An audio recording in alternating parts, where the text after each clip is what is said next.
बंगाल में श्री रामकृष्ण परमहंस के समकालीन एक संत हो गए, विजय कृष्ण गोस्वामी जी। उनके शिष्य थे सतीश चंद्र मुखोपाध्याय। वे अपने जीवन की एक घटना बताते हुए कहते हैं कि युवा अवस्था के आरंभ होते ही काम ने मुझे बहुत पीड़ा देना शुरू कर दिया था। उससे छूटने के लिए मैंने गुरुजी से मंत्र दीक्षा ली और साधना करने लगा।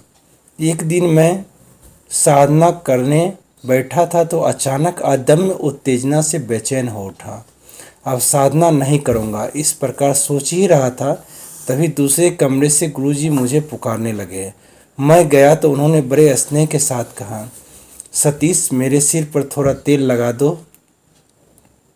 तो मैं गुरुदेव के सिर में तेल लगाने लगा। पता नहीं उसमें मुझे क्या हुआ, शरीर बार बार रोमांचित होने लगा।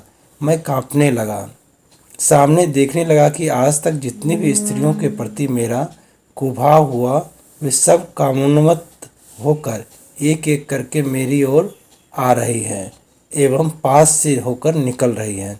भय और लज्जा से मैं सिहरने लगा। गुरुजी कहने लगे, जितना तेल है पूरा मल दो। एक प्रकार मानो मैं नशे से अभिभूत था, इसलिए स्त्रियां कहाँ से आकर कहाँ गई वह देखने का भी अवसर नहीं मिला। सबके चले जाने के बाद गुरुजी ने कहा, पूरा तेल सोख लिया तो फिर जाओ। जागृत अवस्था में इस प्रकार अद्भुत स्वप्नवत घटना देखकर मैं स्तब्ध हो गया। तेल की ओर अथवा गुरुजी के सिर की ओर उस समय बिल्कुल ध्यान ही नहीं रहा था। गुरुजी की बात सुनकर मेरी चेतना जागी। तब उनके सिर की ओर देखा तो एक बूंद भी तेल नहीं था। उसी दिन से मेरा काम भाव पूर्णतः नष्ट हो गया। सद्गुरु की हृदयपूर्वक की हुई सेवा से मनुष्य अपने पासवी स्वभाव पर सहजता से विजय पाने में सफल हो जाता है। ब्रह्मज्ञानी सद्गुरु की निस्वार्थ सेवा चमत्कारिक परिणाम लाती है।